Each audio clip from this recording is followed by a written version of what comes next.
সুলাইমান পয়গম্বর একদিন দেখেন হুদহুদ পান্না, আওয়াজ দিয়া বলেন কি হলো আমার, কোথায় গেল আমার হুদহুদ, না জিগায়া গেল কেন? কোথাও যদি যেতে হয় তাহলেও তো আমার অনুমতির প্রয়োজন ছিল, আমার নলেজে থাকার প্রয়োজন ছিল, কিন্তু সে গেল কোথায়? কেউ তো জানে না, আমিও তো জানি না, তোমরা জানো কি? অন্যান্য পাখিরা কয় না গো পয়গম্বর, আমরাও জানি না। ঈগল পাখি হলো পাখিদের সর্দার। পয়গম্বর ঈগল পাখিকে জিজ্ঞেস করলেন, তোমারে জানায় গেছে? ঈগল কয় না গো নবী, আমাকেও হুদহুদ জায়গায় জিজ্ঞেস করে যায় নাই। নবী এত ফায়ার হলেন, এত রাগান্বিত হলেন, এত গুসা হলেন, তিনি পরিষ্কার তার ব্যাপারে ফরমান জারি করে দিলেন, হুদহুদ তারে যদি পাওয়া যায় তাহলে উপযুক্ত শাস্তি দেব, আমি ওরে জব করব, আর যদি উপযুক্ত কোনো প্রমাণ দিতে পায় তাহলে আমি হুদহুদকে হয়তো মুক্তি দেব, ছাড়পত্র দেব। প্রমাণ যদি পেশ করতে না পারে হয়তো বা হুদহুদকে আমি জবাই করে ফেলতে পারি। এত রাগ, এত গুসা। এই গল্প কি যা দ্রুত যায় হুদহুদকে তালাশ করে বের করো। পাখিদের সরদার ঈগল আকাশে উঠল, আকাশে ওইটা ঈগল হুদহুদকে খুঁজতে শুরু করলো, খুঁজে খুঁজে খুঁজে, কিন্তু না না, পায় না, পায় না। অল্প কিছুক্ষণ পর ঈগল দেখতে পেল ইয়ামেনের সাবা এলাকা থেকে একটা হুদহুদ আকাশের উপর দিয়ে ভেসে আসছে। কাছাকাছি আসতে ঈগল যা ধরল, কি ব্যাপার, কি ব্যাপার, কোথায় গিয়েছিলে, কেন গিয়েছিলে, অনুমতি নেও নাই কেন? নবীও জানে না, আমিও জানি না, খবর আছে যাও। নবী যে ফায়ার, তিনি তো এমন পয়গম্বর, আল্লাহ পাক দুনিয়ার বাদশাহী সুলাইমান নবীকে যেমন দান করেছিলেন, মানব দানবের উপরও তার রাজত্ব চলত, পাখিদের উপরও নবীর রাজত্ব চলত, হাইওয়ানাত গুলার উপরও নবীর রাজত্ব চলত। সুলাইমান নবী পিপিলিকার কথাও তিনি বুঝতেন, পাখিদের কথাও তিনি বুঝতেন, হাইওয়ান বাঘ ভাল্লুকের কথাও তিনি বুঝতেন, সবাই তারে মাইনা চলত। এত পাওয়ারফুল একজন বাদশাহ, শুধু বাদশাহ নন, আল্লাহর পয়গম্বর, শুধু বাদশাহ নন, তিনি আল্লাহর পয়গম্বর। হুদহুদ যদি উপযুক্ত কোনো প্রমাণ পেশ করতে না পারো, জানি না আজ তোমার কি হালত হয়। হুদহুদ হয় কয় টেনশনের প্রয়োজন নাই, নবী কইছিনি উপযুক্ত কারণ দর্শাইতে পারলে আমাকে মাফ করবে, এই কথা কইছিনি না? গেলেই জব করে লইব, আত্মপক্ষ সমর্থন আমার আসেনি নাকি? আমার কথা শোনার আগে আমার মৃত্যুদণ্ড? কয় না না, নবী এমন বলে নাই। নবী তোমাকে সুযোগ দিবে, নবী তোমাকে সুযোগ দিবে আত্মপক্ষ সমর্থনের। তুমি নিজের কথা তুমি ব্যক্ত করবে, যদি উপযুক্ত মনে করে তবেই তুমি শাস্তি থেকে রেহাই পাবে, আর যদি তোমার কথা নবীর উপযুক্ত মনে না হয় তাহলে কিন্তু তোমার খবর আছে, লাযবাহান্না। নবী কইছে তোমার জবাই করে ফেলবে। ঠিক আছে, অসুবিধা নাই। নবী যদি আমাকে এতটুকু সুযোগ দেন যে আমি আমার কথাটা বলবো, তাহলে আমার আশা যে আমি মুক্তি পাবো, বরং আরও পুরস্কারও হইতাম পারি। ঈগল কয় তাহলে চলো। সুলাইমান পয়গম্বরের সামনে এসে হাজির। এইবার নবী জিজ্ঞেস করে বলো, কই ছিলা, কোথায় ছিলা, কেন গিয়েছিলা? হুদহুদ কয়, নবী গো, আমি এমন এক খবর আপনার জন্য নিয়ে এসেছি, যেই সংবাদ আপনি আগে কখনো পান নাই। এমন এক খবর, যেই খবর আপনারে আমার আগে কেউ দেয় নাই, এমনকি আপনি নিজেও জানেন না। এমন এক গুরুত্বপূর্ণ খবর আমি আপনার জন্য নিয়ে এসেছি গো নবী। সুলাইমান নবী বলতেছে, কি এমন খবর তাহলে বলো।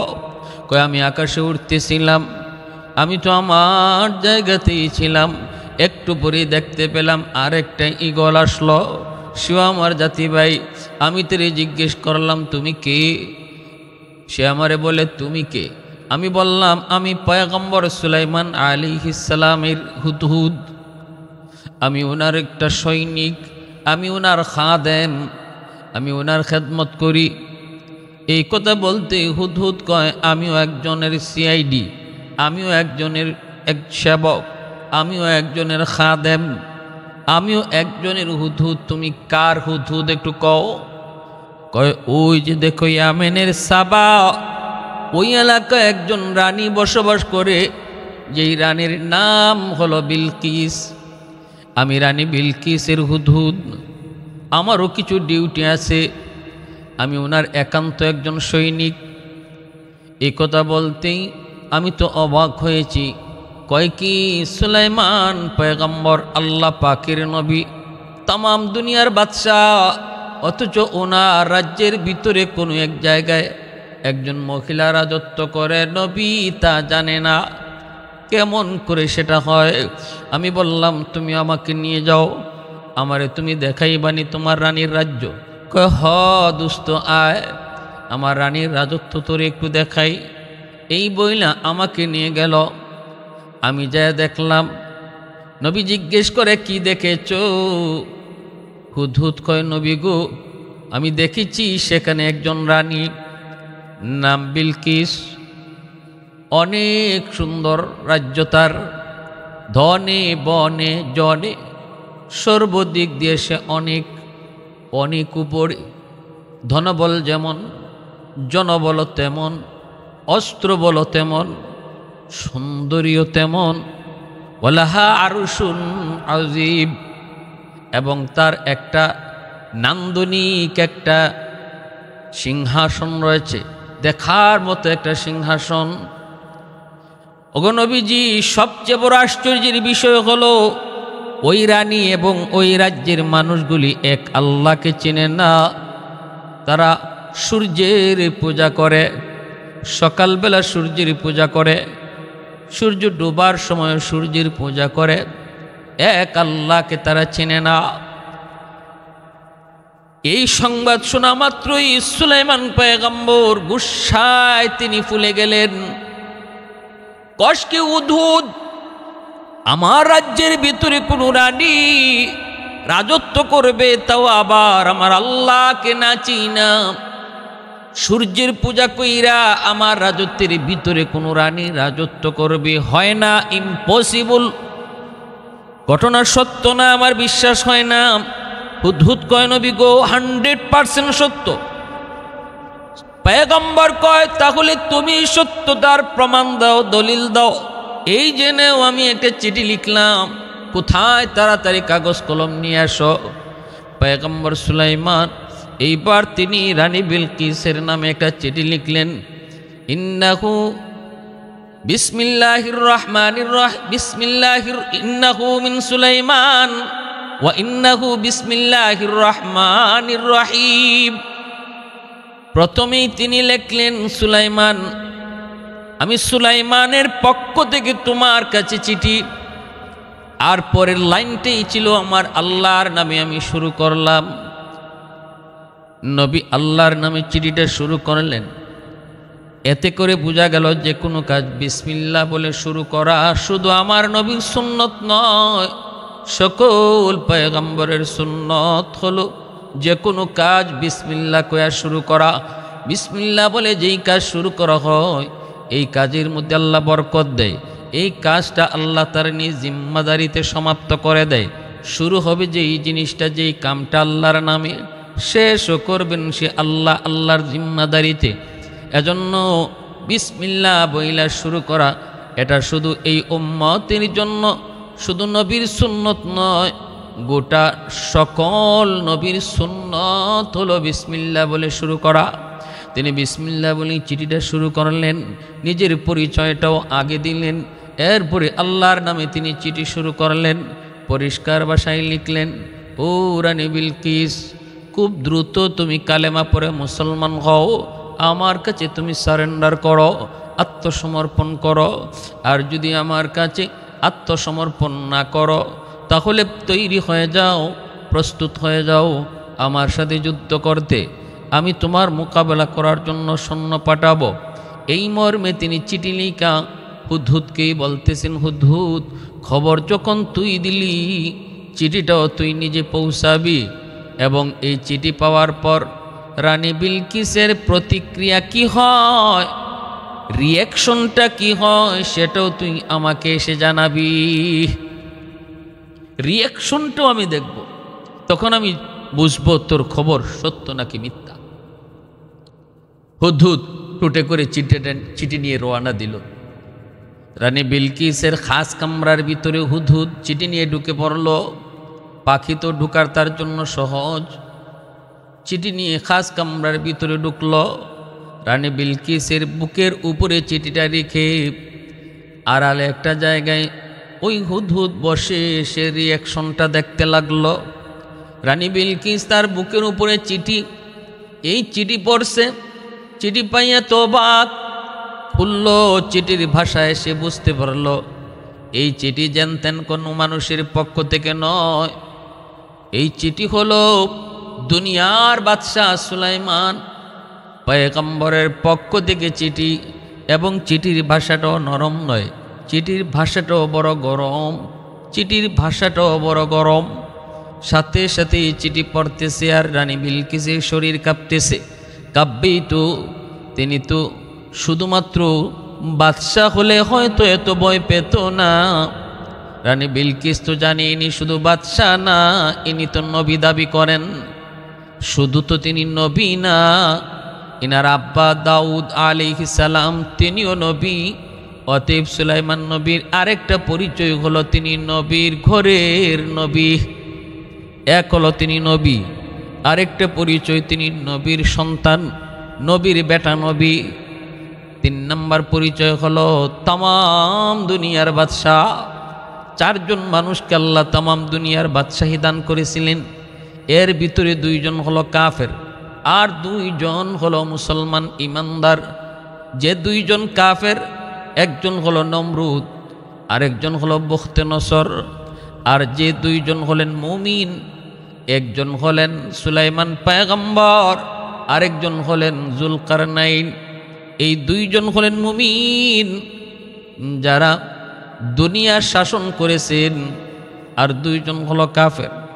সুলাইমান নবী এত পাওয়ারফুল, শুধুমাত্র মানুষের নবী নন, দানবের নবী নন, পশু পাখি হায়ওয়ানাত যত প্রাণীকুল রয়েছে সব কিছুর নবী। এমনকি বাতাস পর্যন্ত ওনার কথা মতো চলত। আল্লাহ বাতাসকেও তার অনুগত করে দিয়েছিলেন। পয়গম্বর সুলাইমান কোথাও যেতে চাইলে বাতাস ওনাকে এক জায়গা থেকে আরেক জায়গায় পৌঁছায়া দিত। ক্ষমতা কার? আল্লাহর।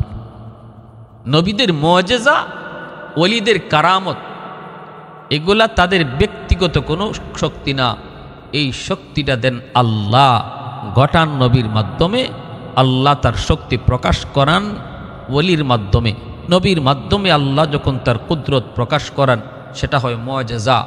ওলির মাধ্যমে আল্লাহ যখন তার কুদরত প্রকাশ করান তখন সেটা হয় মুআজিজা, তখন সেটা হয় কারামত।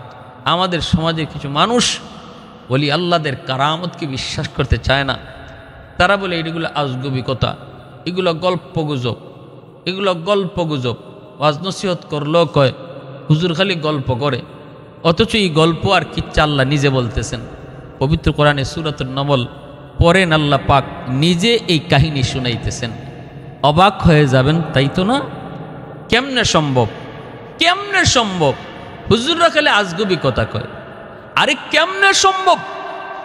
আল্লাহর কাছে কেমনে সম্ভব বলতে কিছু নাই। আল্লাহ যদি চায় তাহলে সব অসম্ভবকে আল্লাহ সম্ভব বানায়। নবীর মাধ্যমে আল্লাহ যখন কোনো অসম্ভব কাজকে সম্ভব বানায় সেটা হয় মুআজিজা। আর ওলি আল্লাহদের মাধ্যমে আল্লাহ যখন কোনো অসম্ভব কাজকে সম্ভব বানায় সেটা হয় কারামত। কারামতুল আউলিয়াই হাক্কুন, ওলি আল্লাহদের কারামত হক। নবীদের মুআজিজা যেমন হক, ওলি আল্লাহদের কারামত হক। এখানে একজন নবীর কথা আল্লাহ বলতেছেন, সূরাতুন নমলে আল্লাহ পাক আরেকজন ওলির কথাও বলবেন। একজন ওলির কারামতের ঘটনা এই সূরার মধ্যে আল্লাহ বলছেন। নবীর মুআজিজা, নবীর মাধ্যমে আল্লাহর কুদরত প্রকাশ করাইছেন এই কিচ্ছা, এই কাহিনীর ভিতরে। আবার এই কাহিনীর ভিতরে একজন ওলির মাধ্যমেও আল্লাহ তার কুদরত আর শক্তিকে প্রকাশ করাইছেন। এরপরও বলো যে ওলিদের কারামত মানি না? কোথায় বলছেন? একটু সামনের দিকে, একটু মনোযোগ দিয়ে শুনে। চিঠি পাওয়ার পর রানী বিলকিস সাথে সাথে 3 বাহিনীকে ডাকলো, 3 বাহিনীর প্রধানকে ডাকলো, ডেকে জরুরি মিটিংয়ে বসে গেল। এখনও রানী বিলকিসের শরীর কাঁপতেছে। সে পরিষ্কার ভাষায় তার সংসদে বলল, অনেক দামি একটা চিঠি আমার কাছে এসেছে সুলাইমান পয়গম্বরের কাছ থেকে, দুনিয়ার বাদশা যিনি, তার কাছ থেকে চিঠি এসেছে। এই চিঠির মধ্যে লেখা, কে দিয়ে গেল আমি জানি না, দেখি নাই, তবে যদ্দূর বুঝেছি চিঠিটা একটা পাখি দিছে, একটা পাখি দিছে। একজন নবী, একজন বাদশাহ কোনো মানুষ নামক পিয়নের মাধ্যমে চিঠি পাঠায় নাই, চিঠি পাঠাইছি পাখির মাধ্যমে। একটু বুঝ্য পরামর্শ দিও, আগেই বলতেছি। রানী বিলকিসে কয় একটু বুঝ্য শুধু তার শক্তিটা। একটা পাখির মাধ্যমে সে চিঠি পাঠাইছে। সেই পাখিও আমার খাস কামরায় ঢুকছে। কিভাবে ঢুকলো, কোন দিক দিয়ে ঢুকলো আমি বুঝি নাই। আমি এখনো বেকুফ, আমি এখনো আশ্চর্য, আমি এখনো হতভম্ব যে কিভাবে ঢুকলো। সেই চিঠি আবার আমার বুকে রাখলো, রেখে চিঠি আবার পাখিটা অদৃশ্য হয়ে গেল। অতএব তোমরা পরামর্শ দাও কি করতে পারি। ইনি পরিষ্কার লিখছেন, হয় কালেমা পড়ে মুসলমান হও, নয় আমার সাথে যুদ্ধ করতে তৈয়ার হও। বলো তোমরা কি করবা। সাথে সাথে রাজ পরিষদের ভিতরে 3 বাহিনী তারা গেছে। ম্যাডাম ভয় পেন না, ভয় পাওয়ার কোনো কারণ নাই। আমরাও ক্ষমতার দিক দিয়ে কম না, আমরা সব ধরনের অস্ত্র, সব ধরনের শক্তি, সব ধরনের পাওয়ার আমাদের কাছে রয়েছে। আমরা কেন ভয় পাবো? কেন ভয় পাবো? ভয় পাওয়ার কারণ নাই। আপনি আদেশ করেন, আমরা যুদ্ধ করতে তৈয়ার। রানী বিলকিস কয় একটু হুশে ঘুষে কথা কও, হুশে ঘুষে কথা কও, নবীরে ধরবায় পড়ে। আগে কও সুলাইমান যে পাখিরি দিয়া চিঠি পাঠাইছে ওই পাখিটারে ধরতে পারবাইনি, পাখিটারে ধরতে পারবা কিনা একটু কও। এরপরে সুলাইমান নবীর সাথে তোমরা পাল্লা দিবা। লাফায়ও না, বাহাদুরি দেখাও না। সব জায়গায় বাহাদুরি চলে না, সব জায়গায় চাপা বাজিও চলে না। এখানে চাপা মারার জায়গা না, বাহাদুরি দেখানোর জায়গা না। জানুনি ইন্নাল মুলুকা ইদা দাখালু কারিয়াতান আফসাদুহা। রানী বিলকিস কই পাওয়ারফুল পরাক্রমশালী কোনো বাদশাহ যদি কোনো গোত্রে ঢুকে, কোনো দেশ জয় করে, তাহলে এই দেশে ঢুককেই ফাসাদ সৃষ্টি করে, দেশে ঢুককেই রক্তপাত ঘটায়, খুন খারাপি করে, মানুষ হত্যা করে। দেশ যখন স্বাধীন হয়, দেশ যখন কোনো দেশ, অন্য দেশ যখন কোনো দেশকে দখল করে, প্রথম নম্বর কাজ হলো নির্বিচারে মানুষ হত্যা করে। এরপরে রানী বিলকিসে কয় সম্মানিত মানুষকে বেইজ্জত করে, অসম্মানী করে। এটাই হলো নিয়ম, এটাই হলো সিস্টেম। অতএব একটু হুশে খুশে কথা কয়ো। সুলাইমান তিনি এত বড় বাদশাহ, এত বড় পাওয়ারফুল, যার কথা পাখিও শুনে, যার কথায় দেবদানব চলে। অতএব তার সাথে পাল্লা দেওয়ার আগে একটু হুশ করে কথা কও, একটু বিবেক খাটে কথা কও। চুপচাপ হয়ে গেল দরবার। এইবার রানী বিলকিস কয় তাহলে শোনো, তোমরা তো নীরব হয়ে গেছো, আর কোনো কথা নেই, এবার আমার কথাটা শোনো।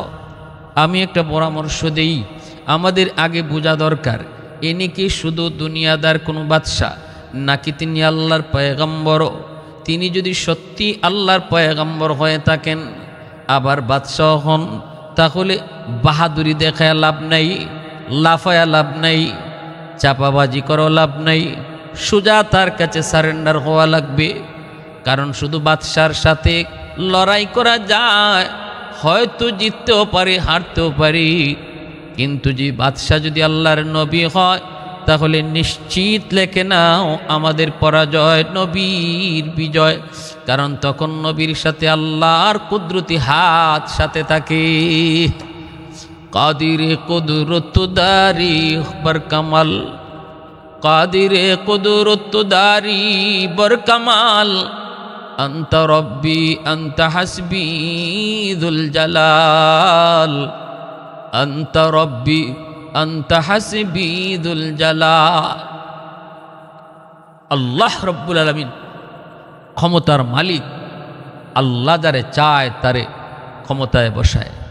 কুলিল্লাহুম্মা মালিকাল মুলকি তুতিল মুলকা মান তাশা ওয়া তানজিউল মুলকা মিম্মান তাশা ওয়া তুইজ্জু মান তাশা ওয়া তুযিল্লু মান তাশা বিয়াদিকাল খায়র ইন্নাকা আলা কুল্লি শাইইন কাদির।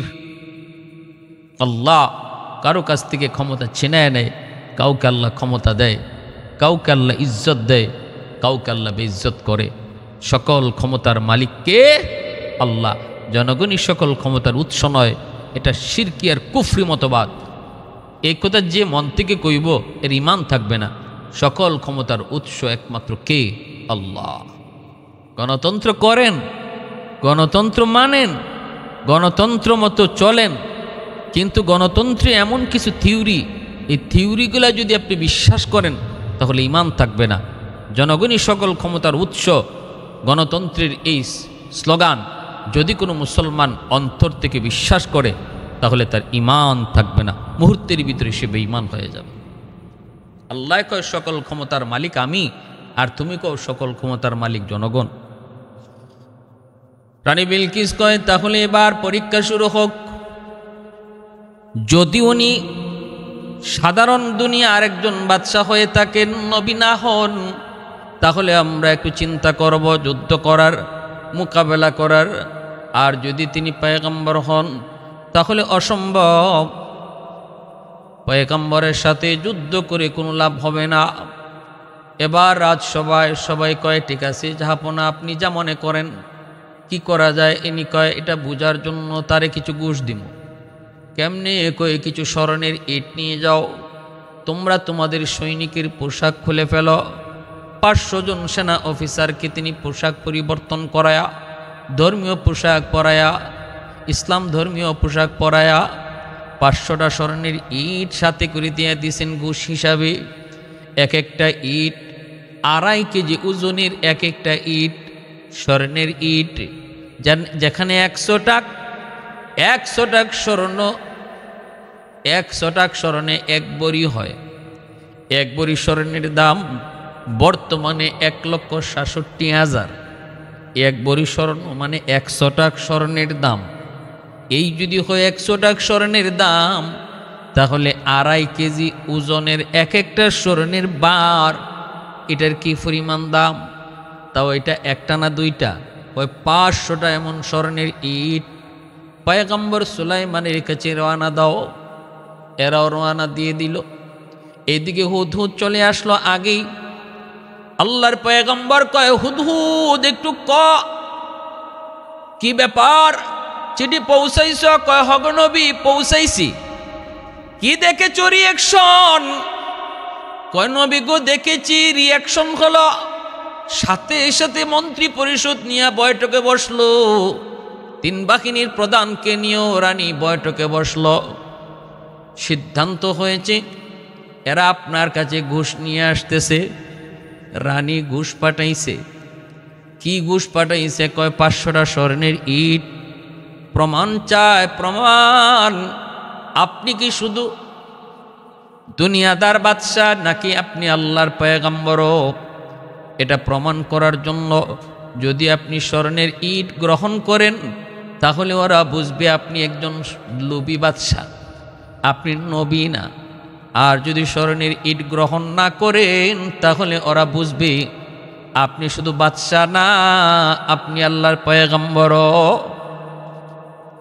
রানী বিলকিস কয় নে আর একটা পাথর দিয়ে দিলাম, এই পাথরটার ভিতরে একটা চিকন সরু একটা রাস্তা আছে, এই চিকন সরু রাস্তাটাও আবার আঁকা বাঁকা। এই পাথরটা সুলাইমান নবীর কাছে দিবা আর বলবা এই চিকন পাথরের ভিতরে যে চিকন সরু একটা রাস্তা, এই রাস্তাটা দিয়ে যেন সে সুতা ঢুকাইয়া দেয়। এটা নিয়ে 500 জন সেনা অফিসার রানা দিছে। রানী বিলকিসের নিয়ত হইল, বোঝার উদ্দেশ্য হইল যে এই যে চিকন রাস্তা পাথরের ভিতরে, যে রাস্তাটা শুধু ডাইরেক্ট না আবার আঁকা বাঁকা, এটা কোনো মানুষের পক্ষে সম্ভব নয় এর ভিতর দিয়ে সুতা প্রবেশ করানো। যদি তিনি নবী হন তাহলে আল্লাহ চাইলে সম্ভব, মানুষের পক্ষে সম্ভব নয়। এই কারণে সে বলছে নাও সুতা ঢুকে আইনো। 500টা স্বর্ণের ইট, এক একটা ইট 2.5 কেজি ওজনের, নিয়ে 500 জন সেনা অফিসার রওনা দিল।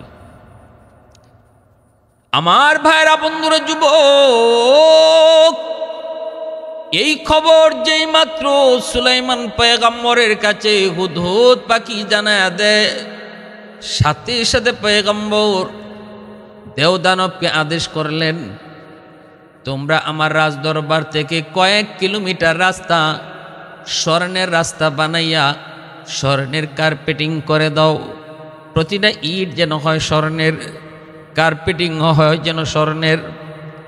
1-2 কিলোমিটার না, অনেক কিলোমিটার রাস্তা।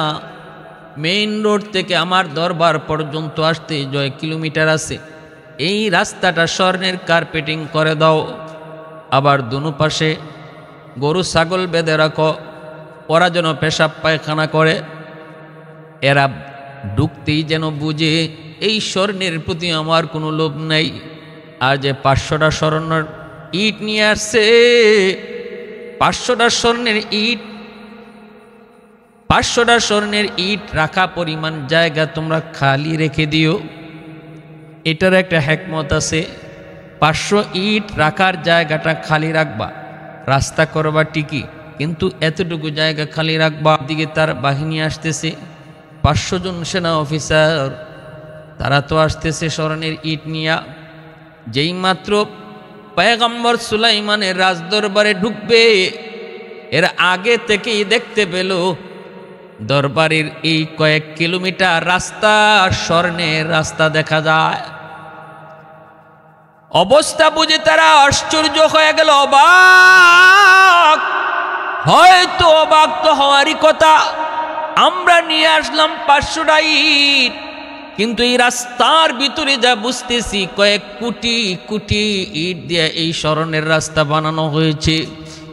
যে আবার এই স্বর্ণের রাস্তার দোনো পাশে গরু ছাগল বেঁধে রাখা হয়েছে, ওরা প্রস্রাব পায়খানা করে। এতে করে বোঝা গেল এই স্বর্ণের কোনো মূল্যই ওনার কাছে নাই। একটু আগায় আবার 1 কদম পিছায়, একটু আগায় তো আবার পিছায়, একজন আরেকজনের দিকে তাকায়, কি লিয়ে যাইতেছে ঘুষ, আর দেখতেছে কি গেলে আমাদের ইজ্জত থাকবে নি, গেলে নি আবার মাইর খাই, গেলে নি আবার ধরা খাই। এই ভয় ভীতিটাও তাদের অন্তরে কাজ করে। সামনের দিকে যায়, যে তারা হঠাৎ করে দেখতে পেল এত সুন্দর কার্পেটিং স্বর্ণের রাস্তা, এই রাস্তার মাঝখানে 500 ইট রাখার জায়গা খালি। থমকে গেল বাহিনী, থমকে গেল, অবাক কাণ্ড।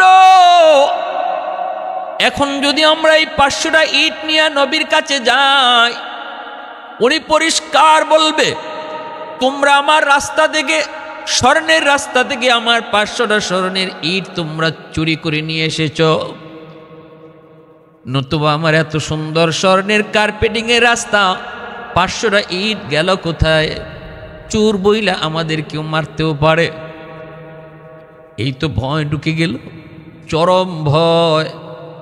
সেনা প্রধান কয়, বুঝে ফেলেছি, স্বর্ণ এখানেই রেখে দাও, যে জায়গাটা খালি আছে এই খালি জায়গাটা আমাদের স্বর্ণের ইট দিয়ে পুরা করো।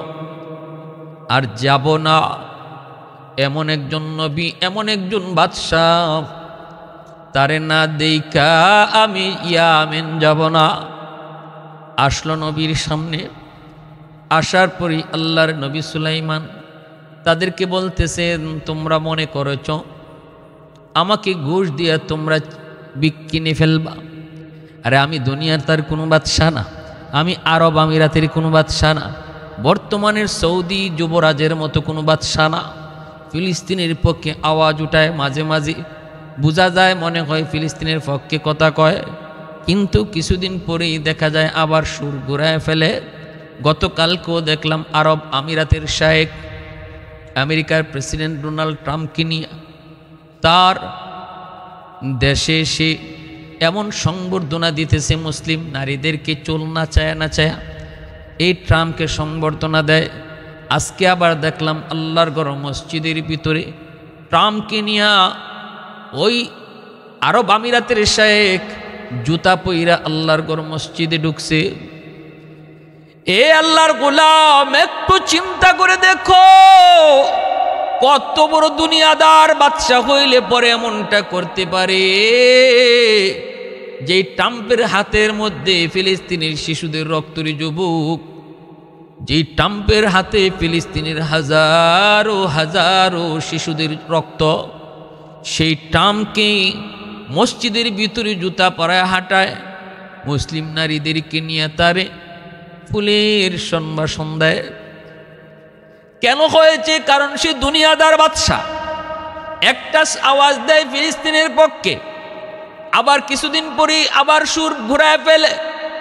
কয়েকদিন পরে আমেরিকার বাদশারে প্রেসিডেন্টে আবার দাওয়াত করে। কারণ কি জানোনি? কারণ হলো তলে তলে ঘুষ পেয়ে যায়। যেমনটা রানী বিলকিস সুলাইমান নবীকে করেছিল। যদি তিনি দুনিয়াদার বাদশা হন তাহলে আমার দেওয়া ঘুষ পেয়ে তিনি নীরব হয়ে যাবেন, চুপ হয়ে যাবেন। এমনটাই বর্তমানে আমেরিকা সহ ইসরায়েল বেদিন বেঈমানগুলি মুসলিম রাষ্ট্রপ্রধান যারা দুনিয়াদার বাদশা, তাদেরকে তলে তলে গোপনে গোপনে স্বর্ণ দিয়া, টাকা দিয়া, নারী দিয়া ওরা কিনে ফেলেছে। কারণ এরা দুনিয়াদার বাদশা। এজন্যই আমেরিকার গোলাম হয়ে আছে, এজন্যই ইসরায়েলের গোলাম হয়ে আছে। পয়গম্বর সুলাইমান তিনি তো এমন নন, তিনি তো আল্লাহর পয়গম্বর। সুলাইমান নবী কয়, তোমাদের রানী বিলকিস রং নাম্বারে ডায়াল করেছে। আমি শুধু দুনিয়াদার কোনো বাদশা না, আমাকে স্বর্ণের ইট দিয়ে কিনা যায় না। আমি আল্লাহর পয়গম্বর। কই তোমার রানীর দেওয়া সেই পাথরটা দাও। বলতেই তো ওরা অবাক, পাথরের খবরও তো নবী পেয়ে গেছে। বলে হ, পাথরটা দাও, আমি সুতা ঢুকাইয়া দিতেছি। এইবার সেনাপ্রধান, এবার 500 জন প্রতিনিধি তারা ভয় পেয়ে গেল। আমাদের রাজদরবারে বসে আমরা সুলাইমান নবীর বিরুদ্ধে কত কথাই না বলেছি। কেউ বলেছে এন করব, তেন করব, কেউ বলেছে সুলাইমানকে গাছে ঝুলাইয়া দিব। মনে তো হয় সব কথাই উনার কানে এসেছে। নতুবা আমরা যে পাথর নিয়ে এসেছি, এই পাথরের খবর তো বিলকিস রানী আর আমরা ছাড়া কেউ জানার কথা না। তাহলে বোঝা গেল সব খবর এসেছে। ভয়ে কাঁপতে শুরু হলো। সুলাইমান আলাইহিস সালাম পাথরটাকে তিনি হাতে নিলেন। চিকন সরু একটা রাস্তা পাথরের ভিতর দিয়া, আবার সেই রাস্তাটা এরকমভাবে অনেক ঘোরানো পেঁচানো। কেমন করে তিনি সুতা ঢোকাবেন? সুলাইমান নবী একটা পিপিলিকারে ডাক দিলেন। পিপিলিকাটা আসলে পরে নবী পিপিলিকারে বলতেছে, এই পিপিলিকা, তুমি এই চিকন সরু রাস্তা দিয়ে তুমি ঢুকো, তোমার মুখে এই সুতাটা নিয়ে তুমি ঢুকো, আবার পাথরের ভিতর দিয়া ওই পাশ দিয়ে তুমি বের হও। নবীর আদেশ পাওয়া মাত্রই তাদের সবার সামনে পিপিলিকা সুতা মুখে নিয়া এই চিকন সরু রাস্তা দিয়ে ঢুকলো, ওই রাস্তা দিয়ে বের হয়ে আসলো। নবী সুতা ঢুকাইয়া ওদের হাতে দিয়া বলেন, নাও, তোমাদের রানী বিলকিস যেই সুতা ঢুকাইতে বলছিল সুতা ঢুকাইয়া দিলাম, মন চাইলে বইল যেন এই পাথরটা গলার হার বানা। হায় হায় হায় হায়, কোন রকম জানে বাচ্চা আইসলো। রানী বিলকিসের কাছে আইসা ওরা হতাশ। বিলকিস রানী কই কি হইছে? কি হইছে আর কইয়েন না, কি হইছে কইয়েন না, খন আল্লাহ যে আমরা বাঁচায় আনছে।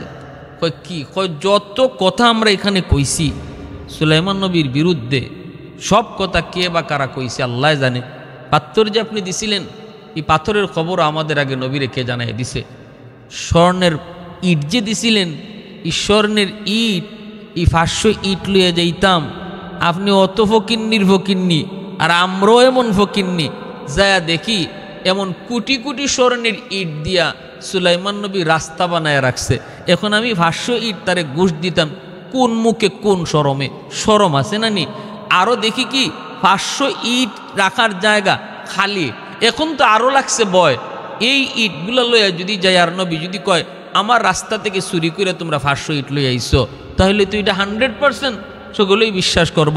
এত সুন্দর স্বর্ণের রাস্তা, এই জায়গার মধ্যে 500 ইট এই রাখার জায়গা খালি থাকতো কেন? অতএব আমরা চুরি করছি, এটা প্রমাণিতই যাইব। ডরের ছুট্টে, ডরে আর ভয়ে আপনার দেওয়া 500 ইট আমরা উনার রাস্তার ওই গ্যাপ জায়গাটা পূরণ করে দিয়ে আইছি। ভালো কাম করছো, কামের কাম করছো। তো এরপরে আর কোনো কথা নাই, যা ওইবার যা ওইছে, যা দেখবার আমরা দেখছি। আর নেন আপনার হাত্তর, নেন আপনার সুতা। সুলাইমান নবীর এই কথাগুলা বিলকিস রানী শোনার পরে কয়, এখনও কি তোমরা যুদ্ধ করার খায়েশ আছে তার সাথে? কয় জি না, আমরা আর খায়েশ নাই। কয় তাইলে তাড়াতাড়ি করে প্রস্তুতি নাও, সবাই রেডি হও, আমরা নবীর কাছে গিয়া আমরা সরাসরি ওনারে দেখব, তারপরে বুঝে পড়লে কালেমা পরে মুসলমান হয়ে যাব, সরাসরি তার সাথে সাক্ষাৎ করব। বিলকিস রানী নিজে রওনা দিয়ে দিছে। এই বাহিনী নিয়ে যখন আবার আসতেছে, তখন হুদহুদ পাখি আইসা আবার নবীর নিউজ দেয়। কারণ হুদহুদ তো নবীর সিআইডি, হুদহুদ নবীর সিআইডি। আই এখন নবী গো, এখন কিন্তু রানী নিজে আইতেছে। আগে পাঠাইছিল প্রতিনিধি, এখন আসতেছে নিজে। আল্লাহর পয়গম্বর সুলাইমান এই খবর পাওয়া মাত্রই তিনি সাথে সাথে সিংহাসনে বসলেন, আর জিন্নাতদেরকে ডাকলেন, দেও দানবদেরকে তিনি ডাকলেন। তারপরে বলতেছেন, রানী বিলকিস বের হইছেনি? হুদহুদ কয় হ বের হয়ে গেছে। নবী কয় সিংহাসন কই রাখছে? কয় 7টা গেইটের ভিতরে খাস কামরায় তালা মাইরা মাইরা তার সিংহাসন রাইখে আইছে। এবার আল্লাহর পয়গম্বর সুলাইমান তিনি দেও দানবকে বলতেছেন, কে পারবাস রানী বিলকিস আমার কাছে আসার আগে আগে তার সিংহাসন নিয়ে আসবা? সে কিন্তু এখন মাঝ রাস্তায় আছে, আমার কাছে আগে আসার আগে আগে সিংহাসনকে আনতে পারবা? আল্লাহ পাক পবিত্র কোরআনের সূরাতুন নমলের মধ্যে বলছেন, একটা জিন দানব 2500 হায়াত পাইছে। ওই সময় এই ইফরিত নামক জিনের বয়স ছিল 2500 বছর। এই ইফরিত নামক শক্তিশালী ওই জিন দাঁড়ায়া বলতেছে, নবী গো আপনি আমাকে অনুমতি দেন, রানী বিলকিস আপনার কাছে পৌঁছার আগে আগে আমি সিংহাসন পৌঁছায় দিব। আল্লাহর পয়গম্বর সুলাইমান ডাক দিয়া বলেন, না না, আমি এর চেয়ে আরো তাড়াতাড়ি চাই। আসনি এমন কেউ রানী বিলকিস আমার কাছে আসার আগে আগে, না, এর চেয়ে আরো তাড়াতাড়ি করে কে সিংহাসন আনতে পারবা? সাথে সাথে ওনার দরবারে একজন মানুষ বসা, যিনি ইসমে আজম জানতেন, যার কাছে এলেম ছিল, যার কাছে দ্বীনের এলেম ছিল, দ্বীনি এলেম, কোরআনের এলেম, আখিরাতের এলেম ছিল। এই এলমে নূর তার কলিজার মধ্যে ছিল।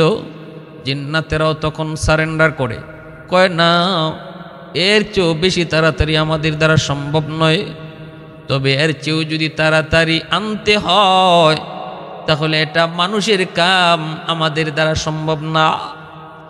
মানুষের ভিতর থেকে আল্লাহর একজন ওয়ালি, এই যে বলতেছিলাম আগেই বলেছি, এতক্ষণ পর্যন্ত পয়গম্বরের মাধ্যমে আল্লাহ তার অলৌকিক ক্ষমতা প্রকাশ ঘটাইলেন।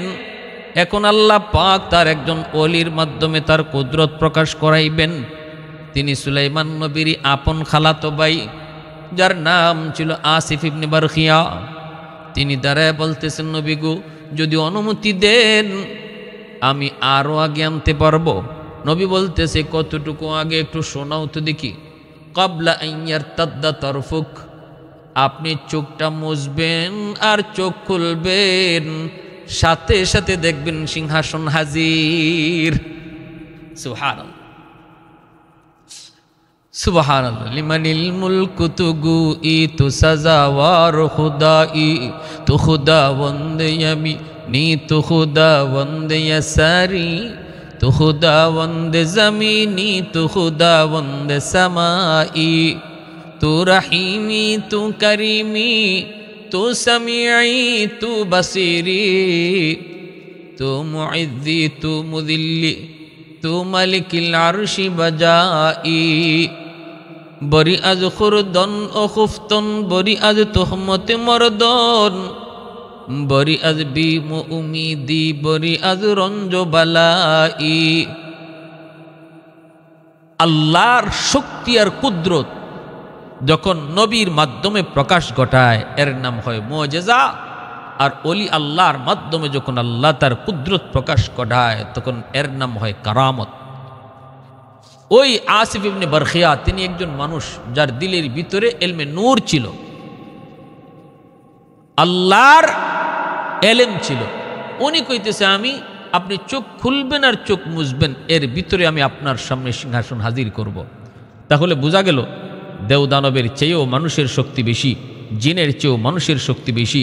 কোন মানুষ যার সিনার মধ্যে কোরআনের নূর থাকবে, যার সিনার মধ্যে এলেমের নূর থাকবে, যার সিনার মধ্যে আখিরাতের জ্ঞান থাকবে, তারে দেবদানবেও ডরায়, তারে পশু পাখিও ডরায়, তারে তামাম মখলুক ডরায়। কারণ তারাও মানে, তারাও একথা স্বীকার করে এলমে নূরের ক্ষমতা এটাই ইসমে আজম, এটাই ইসমে আজম। ইমাম আবু হানিফা রহমতুল্লাহি আলাইহি ওনার জমানার ঘটনা, বাচ্চারা খেলাধুলা করতেছে, একটা বল উনি যেখানে নসিহত করতেছেন এখানে একটা বল ওনার সামনে এসে পড়ছে। সব বাচ্চারা ভয়ে যার যার মতো করে দৌড়ে চলে গেছে। হায় হায়, হুজুরের মজলিসের উপরে গিয়ে বলটা পড়ছে। এই বলটা কেউ আর আনার সাহস করে না। বাচ্চাগুলারে ইনি ডাক দিলেন, আসো এইদিকে আসো। বাচ্চারা আসছে, কাছে আসছে, কিন্তু ওনার দ্বারে যায় না। দ্বারে আইসা সবাই ভয়ে কাঁপতেছে, দাঁড়ায় রইছে। ইমাম আবু হানিফা রহমতুল্লাহি আলাইহি বলতেছেন, নাও বলটা নিয়ে যাও। একজনও আয় না। তোমার নাম কি? কয় আমার নাম আব্দুল কাদির। নাও বলটা নিয়ে যাও। কয় না হুজুর আমার ভয় করে। তোমার নাম কি? আব্দুর রহিম। বলটা নাও। কয় না হুজুর আমার ভয় করে। এভাবে কেউ বলটাই নিতে চায় না। এরপরে একজন, একটা বাচ্চা পাশে দাঁড়ানো, তারে বলতেছেন নাও তুমি বলটা নাও। হে দৌড় দিয়ে আইছে, আইয়ে বলটা হাতে নিছে, হাতে নিয়ে বলটা নিয়ে চলে যাচ্ছে। ইমাম আবু হানিফা একটু দাঁড়াও। সবাই ওরা ভয় পাইল। তুমি যে ভয় পাইলা না? কয় আমি আপনারা কেন ভয় পাইমু? আপনি কে? আপনার ভয় পাওয়ার কী আছে? আপনার ভয় পাইমু কেন?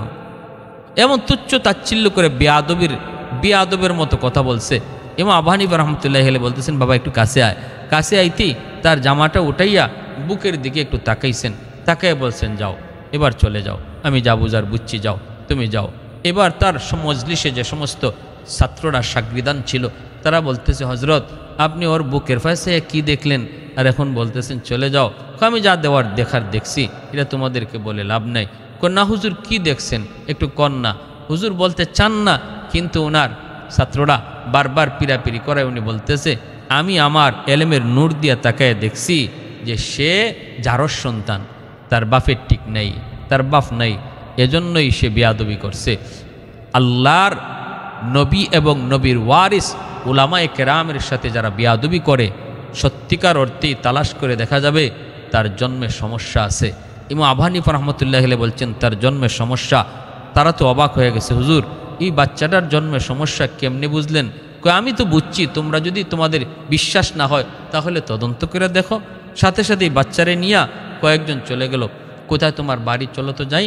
গেছে, গিয়া দেখে উঠানে একজন মুরব্বী মানুষ গিয়া বলতেছে, ভাই আপনি কি এই কি কয় এই রফিকের বাবা? তখন ওই মুরব্বী কয়, না না আমি এর বাবা হইমু কেন? কত ওর বাবা কোথায়?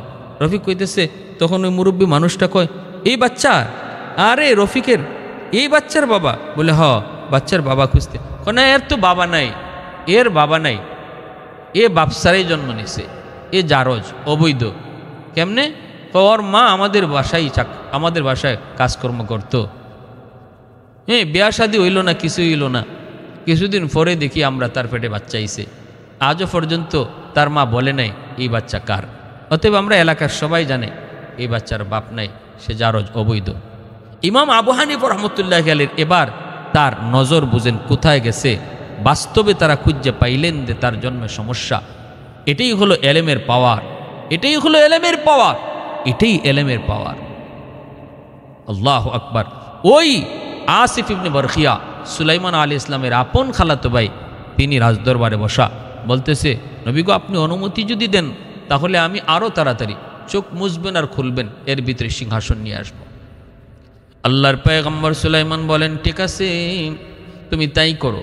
রানী বিলকিস এদিকে তো আসতেছে, আর আসিফ ইবনে বরখিয়া কয় আপনি চোখ মুছেন।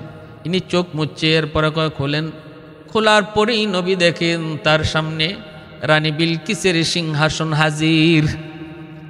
আল্লাহর পয়গম্বর সুলাইমান তার সিংহাসনের পাশেই রানী বিলকিসের সিংহাসনটা রেখে দিলেন, আর জিন্নাতদেরকে বললেন না কিরুহা, একটু তোমরা চেঞ্জ করো, একটু নকশার মধ্যে পরিবর্তন ঘটাও। রানী বিলকিস যখন আসলো, নবী তার সামনে বসতে দিলেন, তারে ফুলের সুস্বাগতম জানানো হলো, সংবর্ধনাও দেওয়া হলো, পুরা দরবার তার জন্য আলোকসজ্জায় সজ্জিত করা হলো। সম্মান যা দেওয়ার পরিপূর্ণ সম্মান তারে দিয়েছেন, পাশেই তারে বসাইছেন। সুলাইমান নবীর পাশেই সিংহাসন রানী বিলকিসের। রানী বিলকিস এই সিংহাসনের দিকে তাকায় আর শুধু অবাক হয়, ঘটনা কি, আমার সিংহাসন এই জায়গায় কেমন করে আসলো? আমি তো আমার সিংহাসন 7টা গেটের ভিতরে তালাবদ্ধ করে এসেছি, এই সিংহাসন কেমন করে আসলো? বিশ্বাসও করতে পারে না, আবার আমার কইতেও পারে না। সুলাইমান নবী কয় সিংহাসনটা কি তোমার? এটা কি তোমারটার মতো? রানী বিলকিস কয় কান্নাহু, এটা তো আমার সিংহাসনের মতোই লাগে। দুজনেরই বুদ্ধি আছে, নবীও জিজ্ঞাসা এটা কি তোমারটার মতো? রানী বিলকিসও কয় আমারটার মতোই তো লাগে। আমারটাই বলে নাই, আমারটার মতোই লাগে। নবী তখন মুচকি হেসে বলেন এটা তোমারই, তোমারটার মতো নয়, সিংহাসন এটা তোমারই। তখনই রানী বিলকিস বুঝে গেছে, হায় রে, আমি তো আগে প্রতিনিধির মাধ্যমে শুনেছি তার পাওয়ার, তার শক্তি, এখন তো নিজের চোখে দেখলাম যেই সিংহাসন আমি নিজের হাতে তালাবদ্ধ করে রেখে আসলাম, সেই সিংহাসন আমি আসার আগে আগে নবীর কাছে পৌঁছে গেল। অতএব ইনি তো শুধু সাধারণ বাদশা নন, অবশ্যই তিনি আল্লাহর পয়গম্বর। রানী বিলকিস নবীর কাছে সারেন্ডার করলেন, কালেমা পরে মুসলমান হলেন। এরপরে সুলাইমান আলাইহিস সালাম তিনি রানী বিলকিসকে, এক রেওয়ায়ত ইসরায়েলি রেওয়ায়তে এসেছে, বিয়েও করেছেন। বিয়ে কইরা তারে আবার ইয়ামেনের সাবার গভর্নর বানিয়ে রাখছেন। রানী বিলকিসের ওই এলাকার গভর্নর ছিল। আল্লাহ পাক এই ঘটনা পবিত্র কোরআনুল করিমে তিনি নিজে উল্লেখ করছেন, মেসেজ দিয়েছেন, শিখাইছেন, জানাইছেন। সুলাইমান আলাইহিস সালাম তিনি একজন নবী হওয়ার পরও বাদশাহ হইছেন। অতএব একজন আলেম, সে আলেম হইয়া চেয়ারম্যান হইতে পারবে না, আলেম হইয়া এমপি হইতে পারবে না, এমন কোনো কথা, এমন কোনো বিষয় কোরআন হাদিসের কোথাও আমরা পাই নাই। বরং আমরা পাইছি নবী হইয়েও আল্লাহ বাদশাহ বানাইছেন। তাহলে বোঝা গেল বাদশাহী থেকে নবুয়তি অনেক বড়। এরপরে আবার আল্লাহ বাদশাহী দিলেন কেন? একজন আলেম, সে আলেম হইয়েও জনপ্রতিনিধি হইতে পারে। জনপ্রতিনিধি হওয়ার যদি যোগ্যতা তার মধ্যে থাকে, সে অবশ্যই সে দায়িত্ব চেয়ে নেবে, সে দায়িত্ব নিবে, দায়িত্বের প্রার্থী হবে। কারণ তার কাছে দেশের সম্পদ আমানত থাকবে, কোরআন হাদিসের জ্ঞান তার অন্তরে আছে। আল্লাহ উদ্বুদ্ধ করেছেন, সে ঘটনা আল্লাহ আমাদেরকে না জানাইলেও পারতেন। সুলাইমান একজন বাদশাহ ছিলেন, এতটুকু আল্লাহ আমাদেরকে না জানাইলেও পারতেন। নবী হইয়া বাদশাও ছিলেন, আল্লাহ জানাইয়া উদ্বুদ্ধ করেছেন উম্মতে মুহাম্মদীকে, তোমরা শুধু কোরআন হাদিসের জ্ঞান তোমাদের নিজের ব্যক্তি জীবনে সীমাবদ্ধ রাখবা না, আমি আল্লাহর পরিচিতি আখিরাতের ফিকির, কোরআনের বিধান সমাজে প্রতিষ্ঠা করো, সমাজের মানুষকে বুঝাও, সমাজের মানুষের খেদমতে নিজেকে নিয়োজিত করো। আল্লাহ আমাদের সবাইকে বুঝার, সে অনুযায়ী আমল করার তৌফিক আল্লাহ দান করুন।